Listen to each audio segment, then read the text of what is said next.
A hunter's camera just captured what might be the most terrifying Bigfoot encounter ever filmed. Heavy breathing, crashing branches. Then, a scream. Was it real? Watch this frame-by-frame breakdown and decide for yourself. In the dense silence of a remote forest, something stirred. Not just movement, a charge. A shadow lunged. A scream followed. The camera didn't blink. This isn't folklore or blurry speculation. This is raw, chilling, and real. Tonight we dissect a moment many believe shows a genuine Bigfoot attack. Florida. Sunshine on the coast. But behind the beaches, it's wild. 8% of the land? Wilderness, forest, wetland. May 8, 2012. Deep in Torreya State Park. That night the quiet wasn't peaceful. It was heavy. Stacy Brown Jr. was camping with his father, an ex-Army Ranger. Experienced, tough, not easily rattled. They were grilling ribs, relaxing. Then, knocks. Not random, not wind, sharp, purposeful. They looked at each other. No wildlife makes that sound. They grabbed a night vision camera and stepped into the woods. The deeper they went, the stranger it got. Thumps. To the left, then right, then silence. But not empty silence, the kind that comes when something stops moving, because it sees you. Stacy's father raised the camera. They scanned the tree line, and then it appeared. Watch yourself. Out walked this big thing, and I just froze. The hands are just enormous. If it grabbed somebody by the throat, it could just pinch your head right off. A tall figure moves through the trees, humanoid, heavy, upright. It didn't sneak. It walked, shoulders wide, arms long, gait unhurried, like it wasn't afraid. That moment hit hard. Stacy Jr. froze. His father, trained, calm under fire, backed up. He'd seen combat, but this was different. The thing had bulk, height, and something worse, silence. It didn't growl, it didn't charge, it just walked by, confident, like it owned the forest. And then it was gone. Back at camp, the footage felt unreal, but there it was. Infrared heat signature. Legs, shoulders, head, even hand movement. Skeptics would say, hoax, and that's fair. There've been plenty. Man in a suit? Furry costume? Could be. But here's the detail. Whatever this thing is, to see a heat signature like this, it would most likely be naked. The darker parts would be where the exposed skin is. This could be some unknown creature. The image analyst zoomed in. The creature's body gives off full heat. No gaps, no cold spots from fabric. If it's a suit, it's either skin-tight and heat-conductive, or someone's walking naked in deep forest at night. No clothes, no seams, just pure thermal mass. That raised eyebrows, especially when compared to Stacy's own heat trace. Smaller, cooler in key areas. Then came the stride test. They went back to the trail, re-watched the movement. The creature covered a patch in about 1.5 steps. Stacy tried the same. It took him 3. They measured. 10 feet between footfalls. That's a stride length most humans can't match, even running. The replay slows down. Each step sinks. Heavy, deliberate, not bounding, just large. The math suggested something over 6 feet tall, maybe 7, with a body mass to match. No lumbering fumble like a guy in costume. No swaying arms out of sync. Just a smooth walk through terrain. And that's what stuck, because hoaxes usually overdo it. Fast stomps, exaggerated moves, drama. But this was quiet, casual, controlled. The Browns never claimed they saw a monster, just that they saw something, and it scared them. Not with aggression, but with presence. Because in a place like Torea, pitch-black woods, thick air, no cell signal, you don't expect to be watched, let alone approached. That moment right before it appears, the air goes still, the tension spikes, then the shape enters, just enough to be seen, just enough to leave doubt. It never charges, never howls, just walks. And that might be the scariest part. So what do you think? Clever hoax with heat-tricking material? Or something flesh and blood, built for the woods and built to avoid being caught? Let us know. It starts as a quiet day by the river. A family's out near the banks, west of Calgary, Alberta. The camera's shaky, the voice is casual. Then one of the kids spots something. "That's not human," they say. You hear it in their tone. Confusion. Not panic, not yet. They're pointing into the trees. And at first, yeah, it almost looks like nothing. A reddish-brown mass, low to the ground. Not moving, just there. Watch this part. That shape? It shifts. The figure rises, slowly. So it makes sense that they would use waterways to get around. Plus, it's a water source. It's a source for drinking water. But we have a family out at this river, and they're probably just out for the day, hanging out. And there's some kids, and you can hear the father, and they're all aware of what is in the trees there. There's something there, and you can hear the kids saying, that isn't human. That doesn't look human. Broad back, wide shoulders, long arms hanging low, swaying naturally. This isn't a four-legged animal. It's upright, massive, and it's not in any hurry. No reaction, no rush. It simply stands and walks away. The camera zooms, trying to focus. You can hear the family's reactions, low voices, unsure. "It looked like a deer," one kid says. But not anymore. The shape is wrong. The movement is off. It's too fluid, too human. But not human. Watch the arms. They swing like they should, smooth, balanced, not like a costume stiff with padding. Like a reddish-brown mass of something kind of just sitting there. And then a few seconds later, whatever it is, stands up with its back facing the camera. And you can actually see shoulders, you can see the back, you can see the arms, long arms, you can see the head clearly. Now it turns, not toward the camera, away, disappearing into thick brush, calm, like it knows it's being watched, and just doesn't care. That's the part that gets people. The confidence. It doesn't panic, doesn't run. It just walks. The same way the creature did in the Patterson film. Same as Mount St. Helens. Big, lumbering, unbothered. For a second it vanishes behind the trees. But if you look closely, just behind the brush, the shape keeps moving. Tall, upright, still visible, still walking. The size, the width, the quiet. Skeptics said it's a moose or a bear, but neither stands up like this. Neither has a side profile this upright, this clean, and definitely not this balanced on two legs. The limbs move right, the gait's steady. You can even see where the waist turns before it disappears. The location matters. West of Calgary, near Canmore. Banff National Park, an area packed with sightings.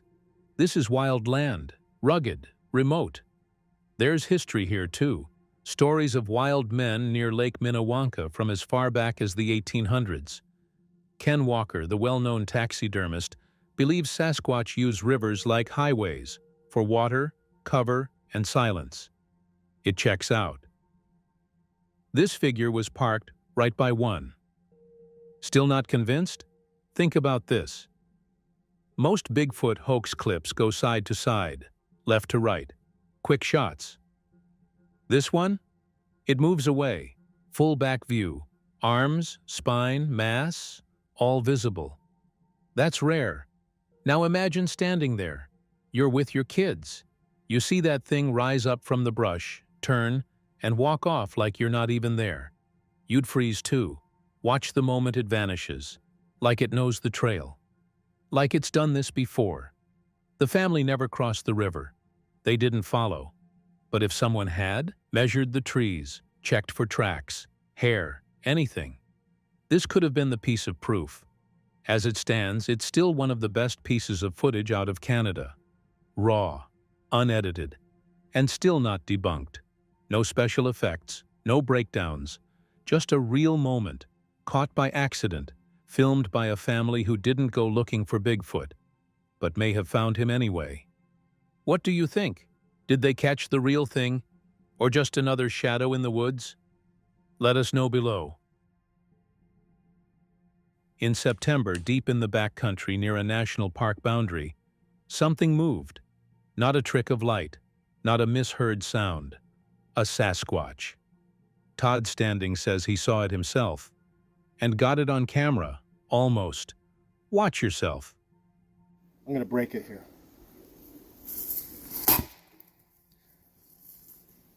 That's the sound, don't you think?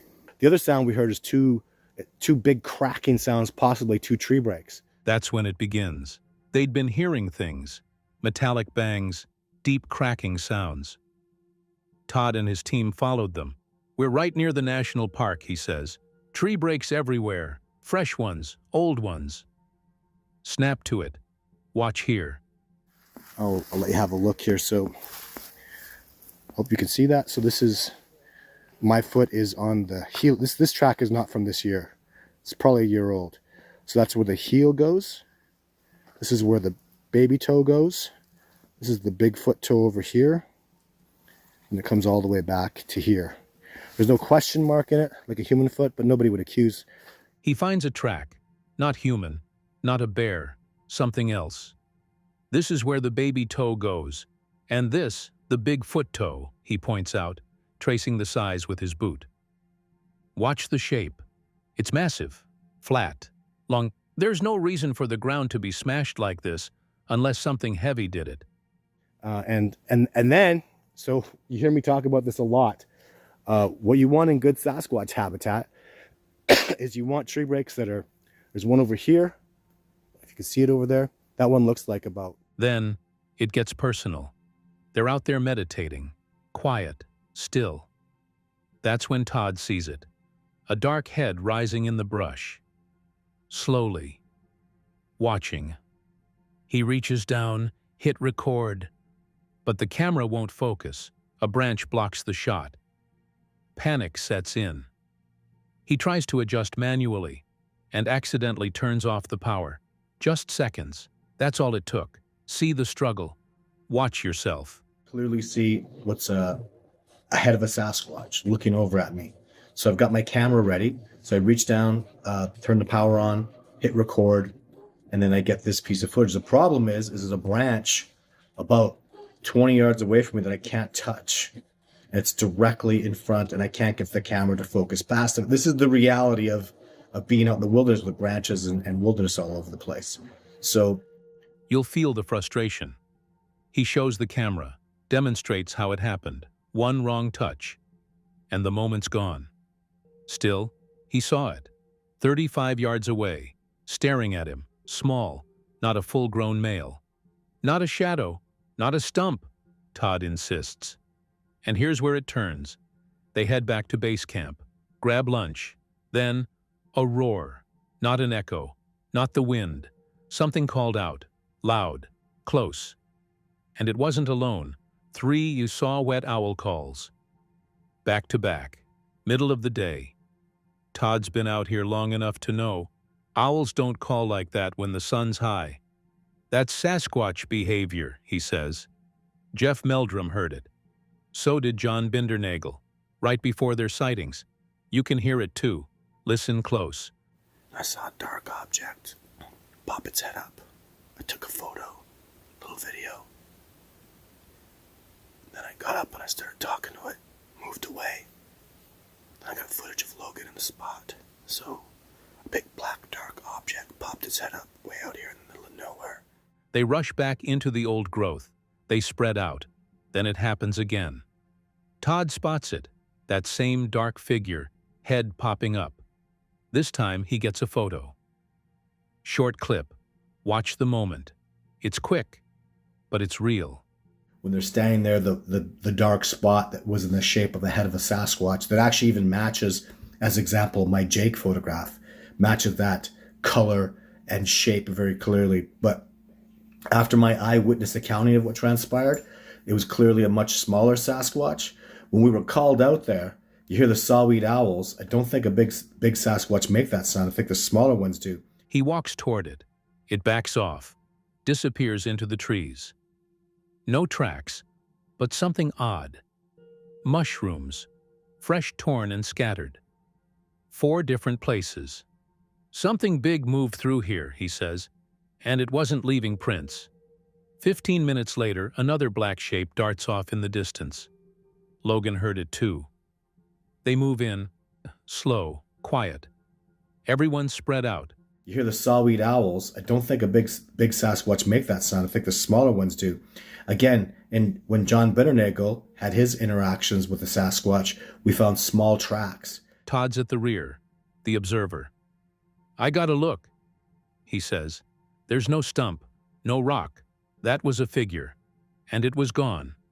He stood up, spoke to it, tried to keep the moment alive. But the forest went quiet. Gone. Todd's sure now.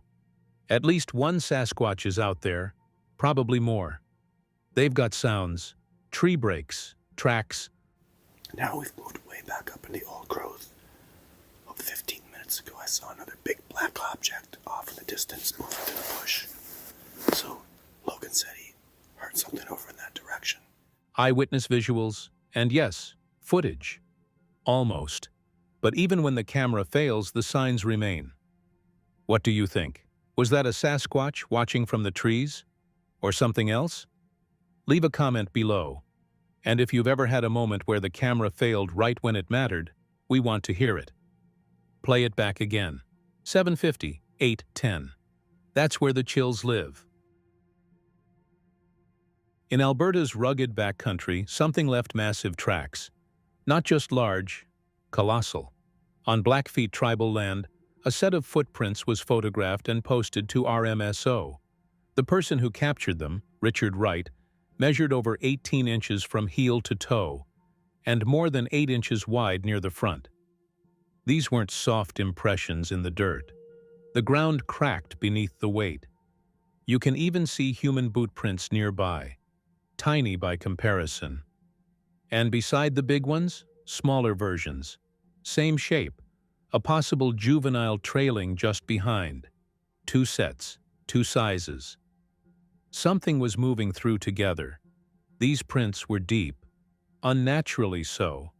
Some appeared sunken several inches into hardened earth. Not just a step, a stomp, a creature heavy enough to fracture substrate. RMSO pointed this out clearly. This wasn't just passing through. It pushed down like nothing human could. Alberta's wilderness holds legends, but this wasn't whispers around a campfire. This was physical, documented, seen.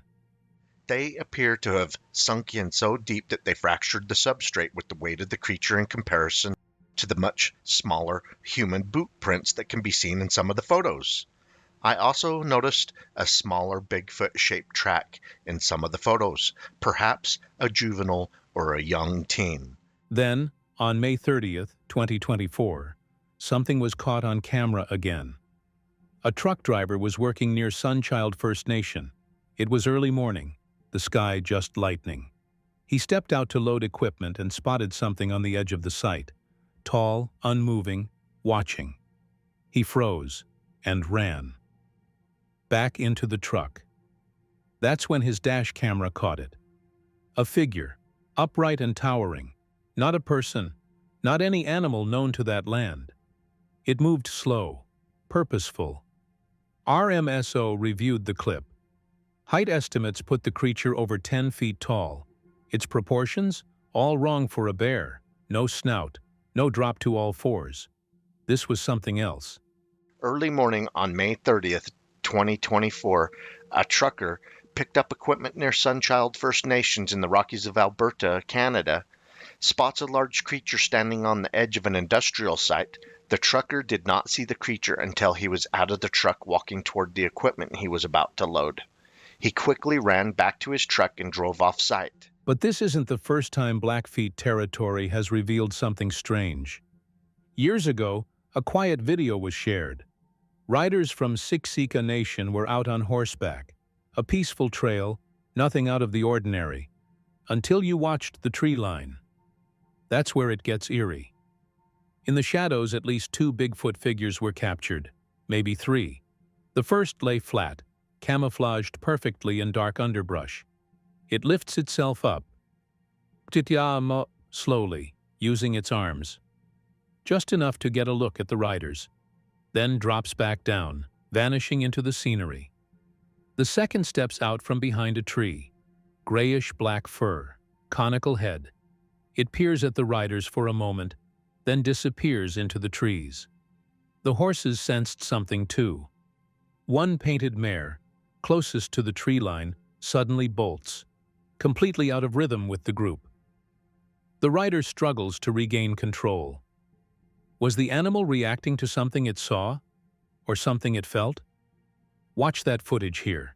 It's laying down in the brush and undergrowth at the edge of the tree line. He lifts himself up with his hands or knuckles to get a good look and lays back down.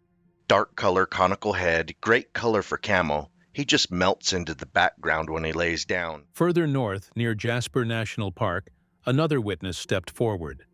In 2017, a man named Conrad submitted a strange piece of video. His friend Floyd had pulled over for a quick break. Floyd's brother saw movement, something big coming down a slope, watching a group of mountain goats. They tried to circle back for a better look but couldn't find access. Conrad only had a phone recording of the original video playing on an iPad, but the movement, it's enough to raise questions. Even blurry, the gait and size stand out. RMSO didn't dismiss it. They asked for the full video and offered to help transfer the original file. They knew it was worth a closer look. Watch a short section of this replay. I sent it to the Mountain Beast Mysteries dude, but he wanted the original video before he would comment on it. My buddy took this video in 2017 by Jasper, Alberta. Maybe you can check it out and tell me what you think. Thanks. And then came another striking image, this time from Vancouver Island, near Kennedy Lake. A man named Patrick set up a stealth trail cam. On November 29th, it triggered in the middle of the night. The image? A face. Large. Human-like, but not quite. He's playing it on an iPad and recording it with a cell phone. And here's the reason why. Conrad continues, my buddy Floyd had to stop and take a piss break, and they happened to come to a small pull-out stop area. His brother, I guess, saw something in the distance come walking down and told Floyd about it when he got back in the vehicle. Floyd said it was looking at some mountain goats to the left. Looking directly at the camera, judging by the setup, it was 8 to 9 feet off the ground. The next frame, the face is gone. Not a trick of shadow or tree. Something had been there. Now it wasn't. RMSO applied a light filter and revealed more. Deep-set eyes, a wide nose, strong brow. The classic Sasquatch profile. These are the images triggered during the night on November 29th from my trail camera. I circled the exact location of the face and head of what is possibly a Sasquatch. The face is looking toward the camera. Judging from how I set the camera, the subject is around 8 to 9 feet tall. See the infrared still frame here. One print, one video, one photo. Maybe those could be explained away. But this is a pattern. Alberta, Vancouver Island, Jasper. The land is wide, wild, and watching. Something's out there, and it's been seen again and again. What do you think left those tracks? Keep watching. We're not done squatching yet. 15 degrees, middle of the night. You'd think no one would be out here, but Gerbert's truck is parked deep in a ravine, somewhere remote, rocky, and dark. He's not alone, not tonight. He's back where something stalked him before. A place he says Bigfoot, his boy, showed up the last time. And he's not joking. Watch this part. Man, it's cold. What'd you hear? Something in his backpack or something up above? Just like together. I'm not sure what it was. Something. The air is dead still. His breath fogs the camera lens. Then, a loud crack. Something heavy moving just beyond the tree line. I was hiding for 4 hours last time, he mutters. And he means it. Whatever walked up on him before, it was big. Now he's back. Flashlight barely working. Cold stealing the battery life. Oh, okay. I thought that was eyes down there. Oh boy. Oh, that might be eyes down there. A wool blanket is his only insulation against the freeze. He jokes, but there's tension in his voice. His friend doesn't know what happened here. Not fully. Not yet. And that feeling, that deep something is watching you pressure, creeps in fast. They set up camp, talk about sleep, but no one's really sleeping. Around 2:45 a.m., Jer Bear tries to warm up in the truck. Batteries are dead. His friend is out cold. Jer scans the woods. A full moon overhead, Friday the 13th, and fireballs streaking across the sky. Yeah. They were running away, I think. Holy smokes. What? Eyes in the dark? Maybe. The camera picks up a shimmer, but it's gone just as fast. By 7:00 a.m., they've survived the night. Jer's hand is stiff from the cold. So it is almost 7 o'clock in the morning. We have made it all night. We can see the sun starting to come up behind me. It's got a cool color in the sky. But they're not done. Not even close. Sunrise over the ridgeline. It's beautiful, but it doesn't erase what they heard hours earlier. Let's go Bigfoot hunting, Jer says. But he's still shaken. As they push into the forest, they pass the same spot where, last time, something threw big rocks toward him. They both hear it again, faint, rhythmic cracking up on the ridge, like something pacing, waiting. Yeah, I wasn't recording, but that was a gunshot. Another gunshot. Oh, 3. Then, a gunshot. Then another. 5 total. Something's got the attention of someone nearby, and it isn't just them. Jer finds a hole in the ground, a possible cave entrance. But they're in no shape to explore. Hands numb, packs slipping, ice beneath their boots, danger above and below. So what do you think? Was it just hunters nearby? Cold-induced fear? Or did Jer and B get scoped out by something not quite human? Drop your thoughts in the comments. And if you've been watched in the wild, we want to hear your story. It was just after midnight when they stepped past the cemetery gates. Cold air, still trees, no wind. The kind of quiet that presses against your ears. You could hear your heartbeat.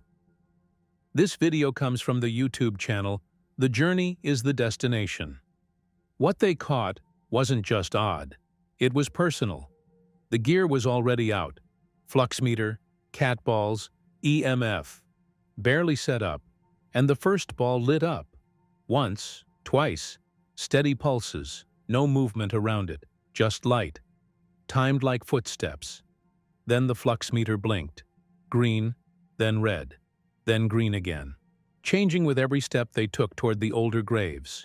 1 hertz, 2 hertz. It was like a pulse. We did get a little bit of activity. Oh. What the heck just took off running over there? That was weird because it was only for like a short. That first trigger? It lines up with their movement. Something was tracking them. From the start, they passed the Rogers family plot. That's when one cat ball rolled. Not just lit up, rolled, like it was nudged.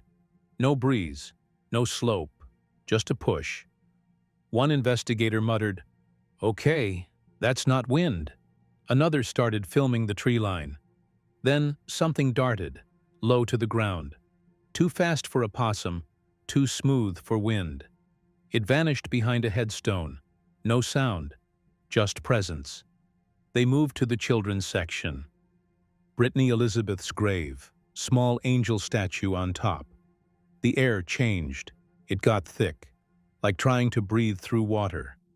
The meters spiked, red, maxed out. They played soft gospel music, something gentle. Within seconds, the lights triggered again, in time with the melody. Once, pause, then 2 quick flashes. That's when the spirit box cracked. I had plans. Garbled but clear enough, 1 syllable at a time. Cold. Then, knock, sharp, measured, close. It echoed off the stones. They turned to the western edge. The older side. No names left on those graves. Just eroded rock. The knock came again. Different direction. Right behind them. Feel it yourself. Walk right.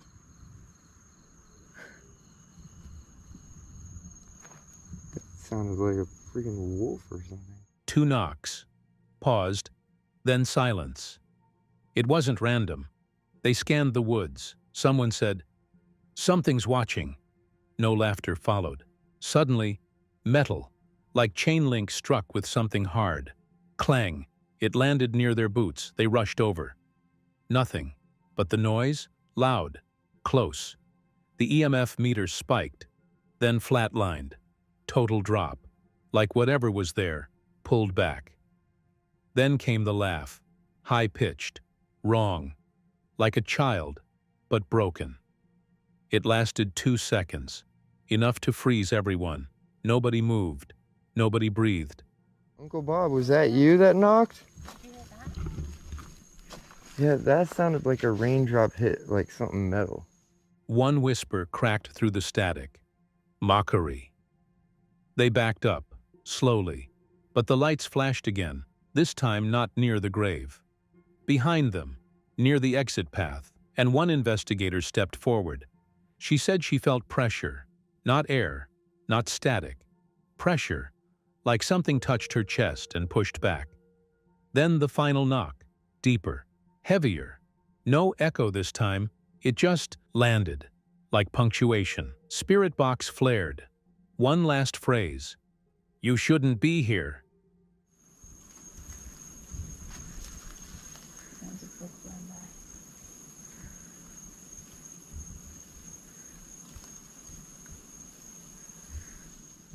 That last knock, it wasn't from the woods. It came from the ground. They didn't run, but they didn't linger either. Silence followed them out. Not peace, just stillness, like the air was holding its breath. This wasn't just a haunted graveyard. It was watching. So what do you think? Paranormal energy? Something playing with them? Or something protecting that land? Tell us what you heard. A cold night, dense woods, and something out there, watching. This is Finding Bigfoot. And this thermal footage comes from an encounter that didn't start with a roar, but with a whisper of movement. The supernatural Bigfoot crew wasn't just hunting Sasquatch. They were tracking patterns, sightings mixed with green lights, ghosts, even UFOs. And they were serious. They believed all of it might be connected. Right here, 1 location, and they weren't alone. The team split across a canyon, 1 crew on each ridge. Heavy gear, radios on. Cliff and Matt headed east. RPG and Renee held the west wall. Big terrain, no time to relax. Then came the language. A vocal greeting, strange, unfamiliar, not quite native, not quite mimicry, but respectful. A peace call, they said. And they meant it. Tension hung in the air. The crew went quiet, listening, hoping. And then it got strange. The radios clicked alive. They tried wood knocks. 1. Nothing. Another. Still silent. Was it my stomach? That kind of sounded canine. But then something cracked. Sharp. Close. Not a knock. Not wood. Something alive. "What in the world was that?" The reply, a distant howl. High, canine. Maybe coyote. Maybe not. They scanned the ridge. Something moved. Just a flash. A heat signature. Matt raised the thermal. Cliff spotted it too. A hot blip, just above the stump line. "Look at that spot. Right there." 50 feet, maybe less. Holding still. Then, boom. You got it. It was a mountain lion. Jumped off a stump and ran. No way. I saw the tail and everything. Oh my gosh. A creature leaped. Off the stump. Clean jump. Long tail. No mistake. It was a mountain lion. Sprinted off. Silent. Gone. Renee's voice cracked. "Oh my God." A real predator. And proof. Predators hunt where prey thrives. And where prey gathers. Bigfoot might be close.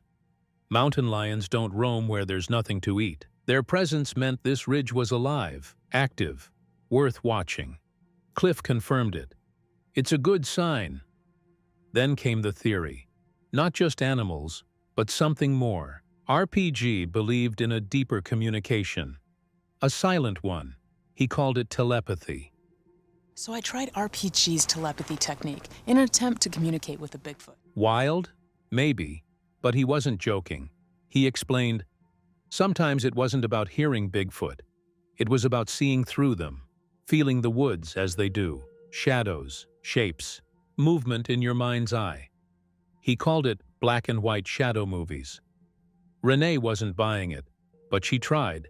She sat, eyes closed, waited. Watch her posture, still, focused.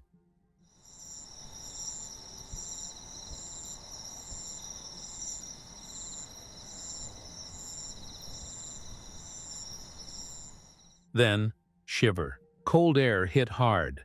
Nothing happened. Or maybe too subtle to notice. But Renee wasn't done. Soon after, Cliff called in. "We just heard something east. We're going to make noise back. If you hear anything, it's probably us." Still the knocks returned. Some were echoes. Some weren't. Then Matt caught something else. Near the same stump. A second heat trace. Lower to the ground, not moving like the cat, not shaped like one either, hunched, thicker, motionless. Cliff adjusted position. The shape flickered, not gone, just deeper into cover. They didn't get a clean view, but it wasn't brush, and it wasn't a shadow. I can see this thing leap off that stump, and I see a long tail following it, and I realize that's a cat. And it ain't a little house cat either. It is a mountain lion. The blur holds form. Not feline, not deer, just there. They left the canyon without answers, but not empty-handed. A mountain lion, thermal footage, odd shapes, strange voices. Something responding to knocks, something else avoiding light. This area? It's alive, and it's watching who enters. So what do you think? Just coincidence or something hiding in plain sight? Let us know. Some encounters are easy to dismiss. Others refuse to fade into silence. And then there are those that straddle the line, caught between hoax and truth, between disbelief and a glimpse into something primal. This is the story of one such line. A line blurred by two separate video clips, a common mystery, and one name that won't disappear, Randall Hart. On the surface, it began like many supposed Bigfoot captures do. Flickering footage, a shaking hand, a figure just distant enough to elude clarity. But the details tell a more tangled tale. It started with a short 10-second clip uploaded by a user named Dave Boccia. The figure that appeared on screen wasn't merely blurry. It was beastly, towering. Its proportions were wrong for a man. The arms hung low, unnaturally so.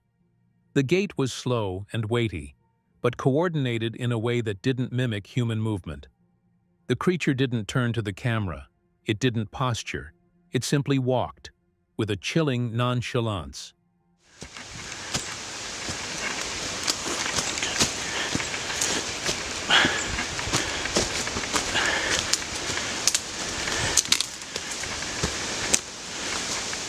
to see the clip that left seasoned viewers second-guessing their instincts. At first glance, it seemed like another potential win for believers. But beneath the surface, the story darkens. According to The Unexplained with Adam, the same video, or something alarmingly similar, has appeared before. Only this time, it wasn't under the alias Dave Boccia, but rather under the name Randall Hart, a figure long accused of staging cryptid hoaxes. And now, this channel claims Hart is using false identities to repurpose old content, stoke belief, and cloud the waters of genuine research. But then comes the twist. The second clip in question, allegedly featuring Randall Hart's Bigfoot holding a chicken in its massive hand, refuses to be easily dismissed. The same questions emerge. Could it really be a man in costume? The scale is off. The arm length, again, matches no ordinary person. And the motion, the slow, deliberate rise of the creature's shoulders, the flex in its knee joint as it steps, is strangely fluid.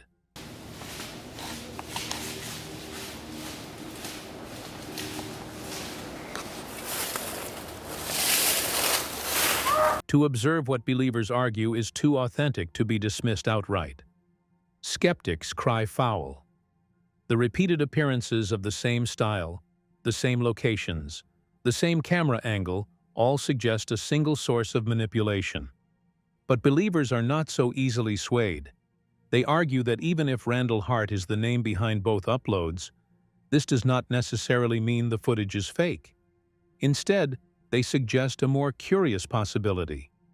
What if the man known for hoaxes accidentally captured something real?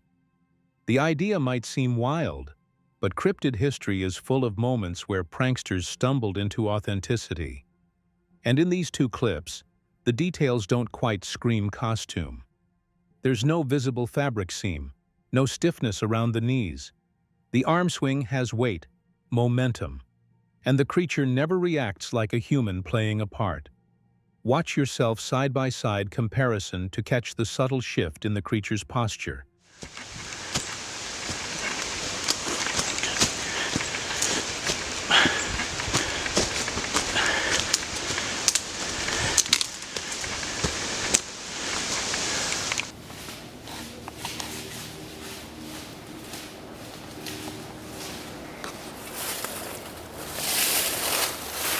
Something a performer would almost certainly overplay, not underplay. This, perhaps, is what makes these clips so unsettling. Not their quality, but their restraint. The creature never turns toward the lens, never acknowledges the presence of the camera, and most notably, never offers the kind of exaggerated motion typical of a fake. So could these two clips, from Dave Boccia and Randall Hart, have originated from the same person? Absolutely. The visual language is too similar. The environment, lighting, and even the figure's pacing all echo each other. But does that shared origin automatically prove a hoax? That is where believers draw the line. So we ask you, where does this footage fall? If the same hand is behind both videos, is it a skilled manipulator doubling down, or a conflicted man who just once might have caught the real thing? Some questions may never be fully answered, but in the pursuit of the unexplained, even the whispers of doubt can fuel the fire of belief. Let us know what you think. Do the long arms and fluid motion seem too perfect to fake? Is Randall Hart fooling us again, or did he finally see what others only chase in dreams? Drop your thoughts in the comments below. And more importantly, tell us, which cryptid encounter should we investigate next? Is it the Mothman's return, the Texas Goat Man, or something hiding in your own backyard? Some forests speak in whispers, others in silence. But somewhere in the dense backwoods of southern Ontario, the trees hold their breath. Not because of the wind, but because of something watching. And when one man returned to familiar trails in 2023, he found a presence still lingering, hidden not by shadows, but by stillness. This is the ongoing journey of one of Ontario's longest-standing Sasquatch trackers, a record that began in 1996 when early sightings set a lifelong pursuit into motion. Known across the community for raw, unpolished encounters and boots-on-the-ground honesty, When I first watched it, I was like, oh, ow, that's got to be a person watching me. And no, it's not a person. It doesn't have eyebrows or anything like that. his name is whispered in forums and called out in comment sections. But here, he needs no introduction, because here, the forest already knows him. On a calm morning in late spring 2023, he returned to one of his usual haunts. The leaves had come in thick. Growth had swallowed the forest floor whole. From the outside it looked quiet, uneventful, but the forest has a way of pretending. With a camera in hand, he recorded his walk, as he often does, narrating softly, observing subtle signs, nothing out of the ordinary. Yet days later, his audience saw what he did not. I'm kind of thinking I was a little further up here. I watched the video and I was like, I know where that is. I'm not sure if this is the spot. Just take my word for it. It is right in here. I was somewhere within 10 feet of this spot when I recorded that. Watch yourself. Behind a veil of green, something seems to shift. A shadowed face, too symmetrical to be pareidolia, lingers just beyond the leafy curtain. It doesn't move, it doesn't blink, but it watches. Viewers flooded the comments with timestamps, pausing and zooming, drawing outlines around what could only be described as a figure. It's definitely looking right at me. It has reddish colored hair, beige face. You can see his you can see his eyelids, you can see his eyes. Tall, upright, and unmistakably humanoid. Not a trick of light, not a swaying branch, something with intention. He returned to the spot, retracing every step. Where he had walked, where he had stood, and where the watcher had been. The foliage was dense. Low-lying undergrowth created a natural screen, difficult to see into, impossible to see out of. And when he found it, the spot, it became clear. Whoever or whatever had been watching stood nearly 2 feet below his elevation. Yet, in the video, its gaze met his. Level and unwavering. That meant only one thing. Okay, anyway, I'm going to include that video that I was sent by a viewer. And you can just kind of make your own mind up. I think it's pretty persuasive footage. Observe carefully. The camera's angle aligns perfectly with where the figure's face had been, which means it was tall. Much taller than the average person. And it never made a sound. There were no broken branches, no smell, no prints, no sounds of movement after the fact.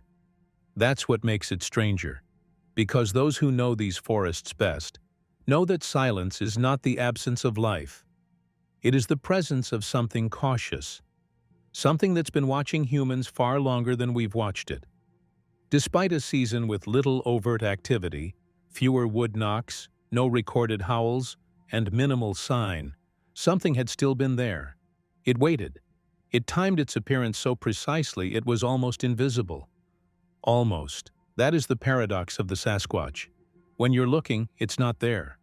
When you're unaware, it watches. And in the quiet footage of an ordinary day, its face now stares out from the shadows, frozen in one frame that feels too real to ignore. It gives me a kind of an uneasy feeling when I see how close I have been to something and not seeing it. And it's obviously watching me. Witness the moment.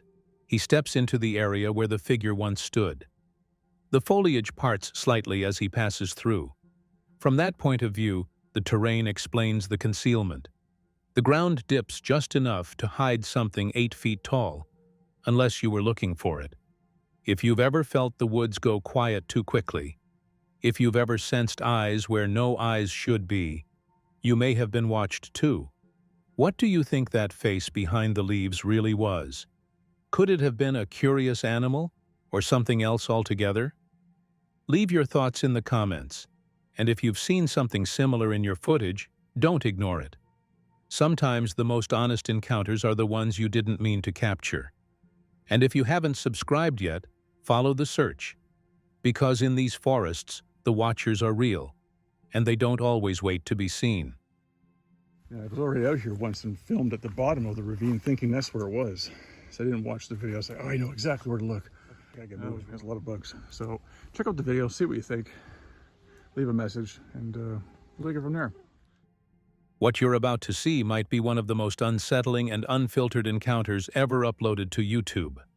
The video comes from a woman named Nanea, an experienced turkey hunter who was out in the woods, doing what she's done countless times before. But this time, the forest had something waiting for her.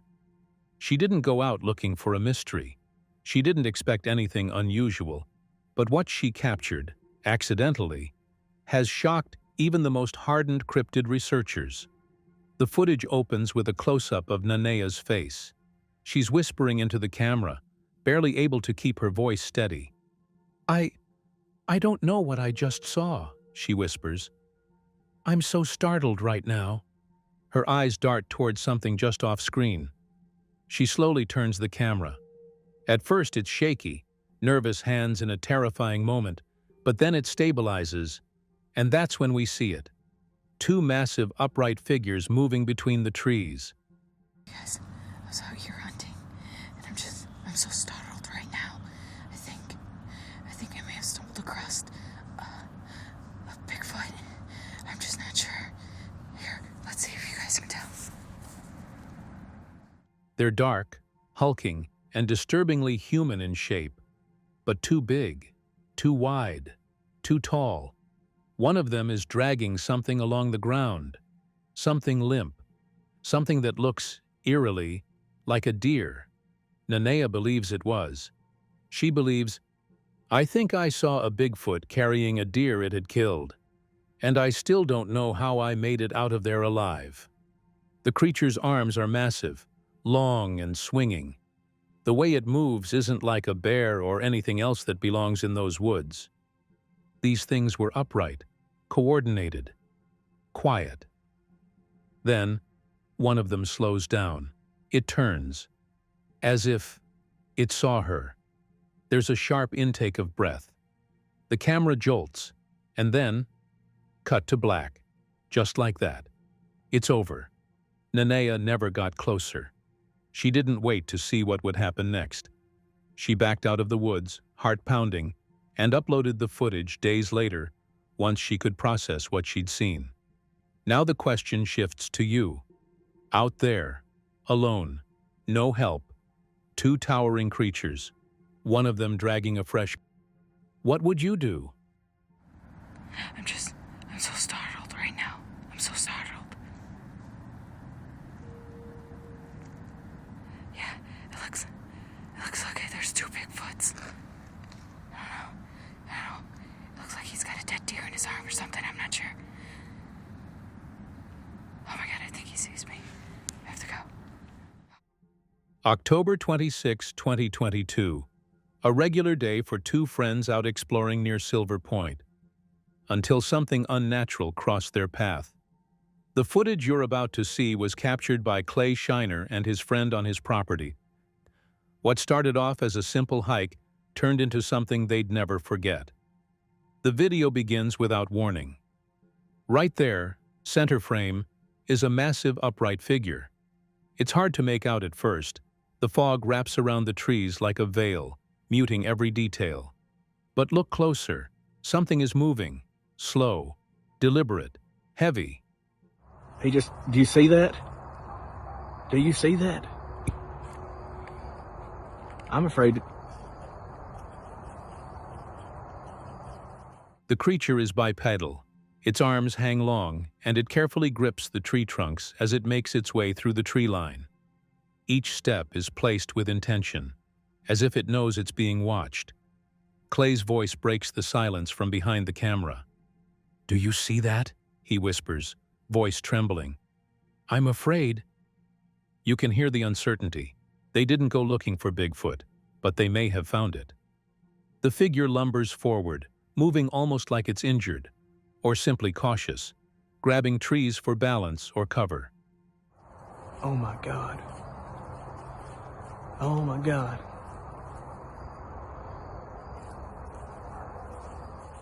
It never turns its head, never looks toward the camera, but its size and posture make one thing clear. This isn't a bear, and it's not human. Despite being only a few hundred feet away, the thick haze makes the entire moment feel dreamlike, unreal, like something you weren't meant to see. Clay and his friend stay low, silent, in shock. The camera never cuts, just a steady, tense shot of something that has no business being there. Was it watching them too, or was it just passing through? We may never know for sure, but what Clay captured that day is a chilling reminder. Sometimes we stumble upon things in the wild, things we were never meant to see. What exactly was that creature dragging through the snow? Was it a fresh kill, a rival, or something far more sinister? We may never truly know, but one thing is certain.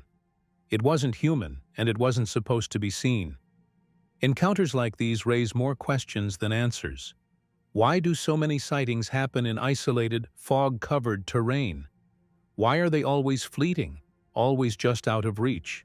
Are these creatures watching us more often than we think, hiding in plain sight just beyond the tree line? As always, we'll let you decide.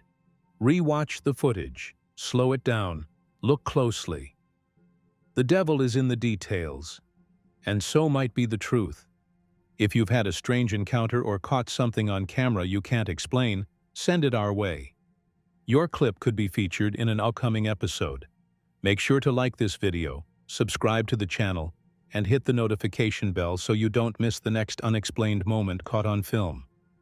Because out there, in the snow, the fog, the silence, something is moving, watching, waiting. We'll see you next time, right here, where the unknown is always one frame away. The night was cold, still. Even the wind felt hesitant. They stood deep in the ravine past midnight, surrounded by towering trees. Not much moved, but something was out there.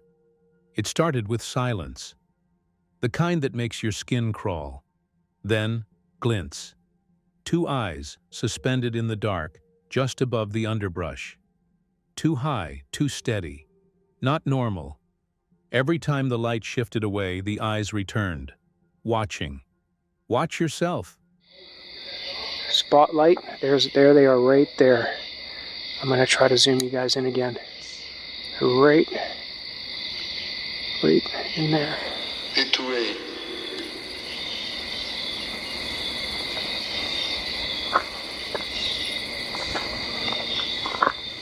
It's moving hard left.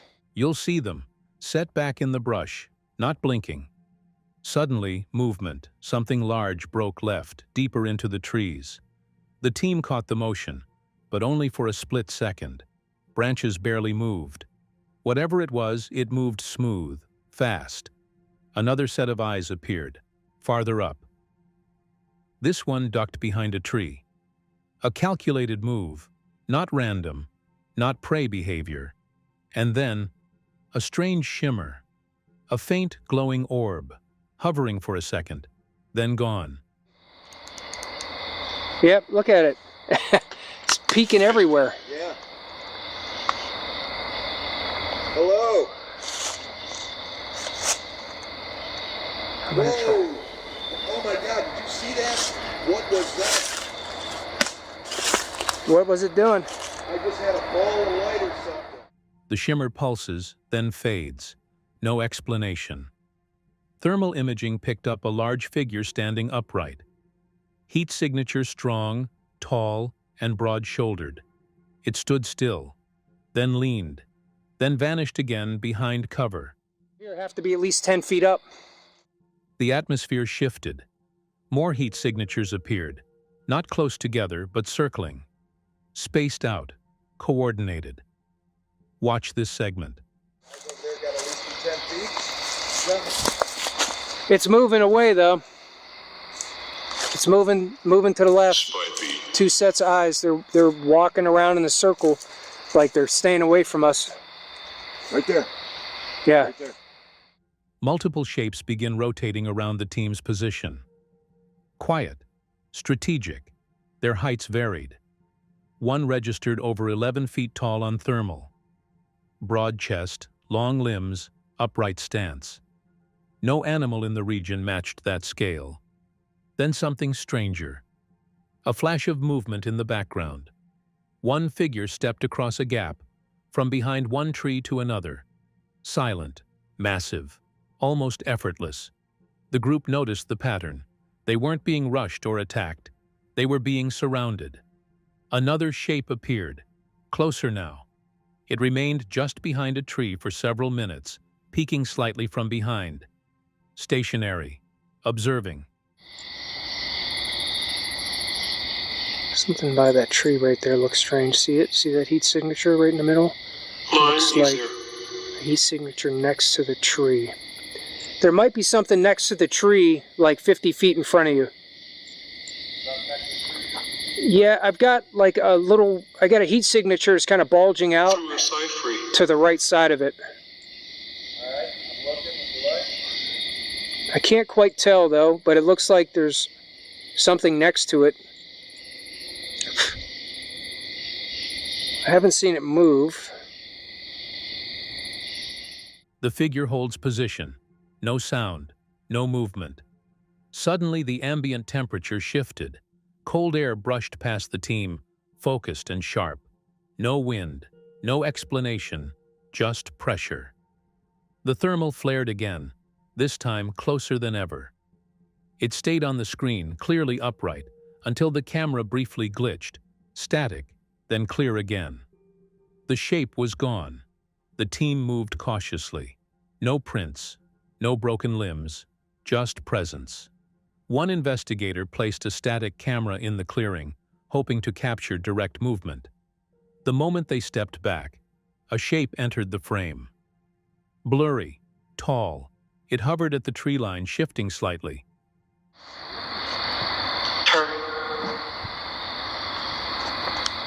Tell me you just said a breeze.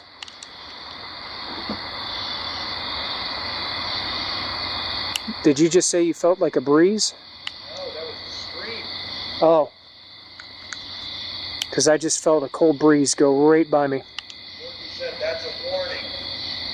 That scream was a warning. Wayne. Wayne. Hello, Wayne. I felt the breeze again. It's like right in front of me. It's like a way noticeable cold area right here, right now. Way different. The movement is subtle, but it's there. Background distortion around the figure is visible just before it fades again. Energy in the area shifted once more. A strong electrical hum filled the air. Cameras began glitching intermittently. Batteries drained faster than expected. Lights picked up faint reflections, not from eyes, but something metallic or wet. Too high off the ground to be natural. Some floated, then blinked out. Others stayed still, like sentries. The pattern continued. Appear, retreat, watch, vanish. It wasn't random. This was calculated, measured. And then came the last shape of the night, by far the biggest. It crossed the clearing in a direct line, fully upright, shoulders squared, moving with confidence. The air tightened. Nothing made a sound. Not birds, not insects, not wind. Then everything stopped. No more eyes, no more heat signatures. Just a cold, heavy silence. The presence had left, but not far. The team reviewed the footage immediately. Every thermal hit was consistent. No glitches until after each movement. Distances and positions aligned. And none of the figures matched local wildlife profiles, not even close. What stood out most was how they moved, with awareness, with strategy. Almost like communication was happening between them, silent, invisible coordination. Visual evidence suggested at least 4 individuals, possibly 5. Each showed the same behavioral markers: observation from cover, motion in wide arcs, and sudden vanishing with zero sound. And then there's the energy, the charge in the air, the heat and cold shifts, the way electronics failed at specific moments, just before or during sightings. Whatever was in those woods, it wasn't random. It saw them. It watched them. It chose when to show itself and when to disappear. And despite the team's full night out there, no creature was ever fully seen by eye, only by tech, only in heat, only when it wanted to be. This wasn't just an encounter, it was an interaction. This wasn't one creature, it was a group, intelligent, coordinated, possibly territorial, possibly curious. So what were they? Sasquatch? Something else? Whatever they were in control. And they're still out there. What do you think this team encountered? Drop your thoughts, watch the clips, and remember, the forest sees you before you see it. Think it was staged? Or did this camera truly catch a predator unknown to science? Drop your thoughts in the comments. Like, subscribe, and hit the bell for real encounters, unfiltered evidence, and deep dive analysis. Your voice drives the mystery forward. What do you believe was lurking out there?